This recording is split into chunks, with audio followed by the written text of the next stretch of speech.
Hey, what's up, everybody? BDL44 coming at you with another video. All right, so the score is 67-62 at the half. Lakers are down by 5 in Atlanta, and it's a lot going on in this game, man. I got to say that the Atlanta Hawks are playing some feisty defense. We've had 9 turnovers.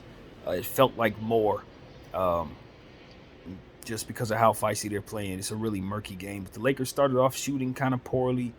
Bron started like 1 for 5 or something like that, but started to get together and ended up with 8 assists, five rebounds, and I think he had 18 points. I believe it is. I think it's 18 points. Patrick Beverly's 4 for 5 hitting shots. Um, Thomas Bryant hasn't missed a shot at all. Gotta love that. Austin Reeves' poor shooting has continued, but he hit a big three, but it's the only shot he's hit. It's been bad for him.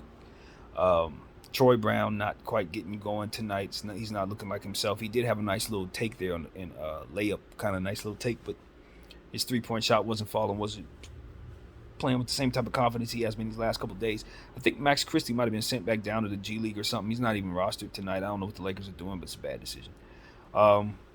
So the Hawks, DeJounte Murray's 5 out of 10, 50%. Obviously, that's good. But Trae Young is got a little banged up in the first half, and it's kind of inefficient, but nevertheless is doing what he needs to do to draw fouls. He's doing that patented thing where he dribbles, and then shoots a mid-range shot as he slows down and the defender runs up his back, and they call the foul in unison. You know, the whole synchronized swimming thing that I was telling you about. Yeah, he's one of the main culprits. So you're just seeing him repeatedly take advantage of that. You know, speed up, slow down, and have you foul me. You know, con that he basically runs. Him and James Harden have mastered over the years. Lou Williams, but yeah, the referees are frustrating us because they're none the wiser. I mean, it's just the same old thing, man. It is what it is. Until they change the rules, the refs are going to ref it the way they're supposed to, the way they're told to call it, and as a result, you're going to see this. What I've been complaining about. So, yeah, it's on full display tonight.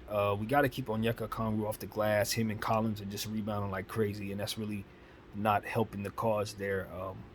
But I'm loving the fact that we're coming off a 39-point quarter for ourselves. So that's almost 40 points in one quarter. The Atlanta Hawks are not the greatest defensive team in the world. They just played last night off a back-to-back where Kyrie smoked them. So, you know, we're able to kind of take advantage of what we can. Jalen Johnson is really making a name for himself, and he's playing well in this game. So is A.J. Griffin, 2 guys that I told you to pay attention to. They're balling like crazy.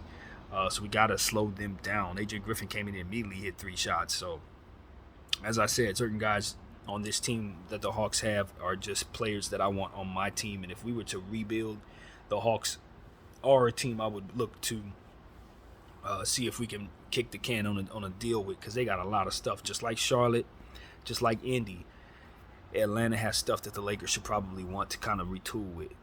And so I'm looking at a bunch of players like Okongwu and even Trae Young. Of course, we've talked about him and what the Lakers would be willing to do if they want to rebuild, and thinking about how he's a clutch player and all of that. So that's really interesting, and seeing him play tonight, coming back after getting banged up. You can just see the aura of him wanting to play against the Lakers tonight. You can clearly see that it's important that he show he's more durable than AD, essentially.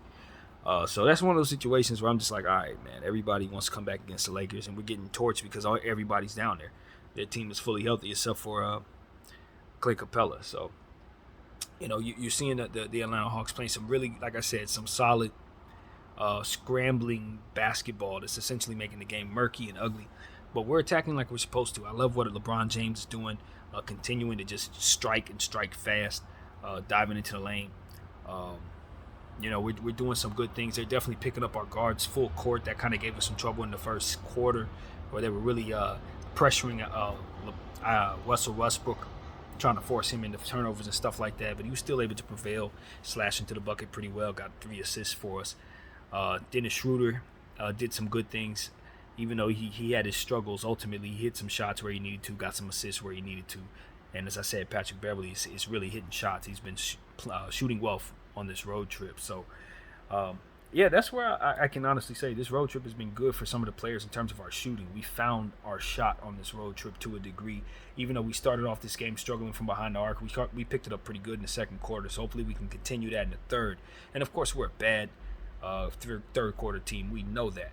So hopefully we can see something different right now. These guys come out in this third quarter with some urgency and with a good lineup rotation.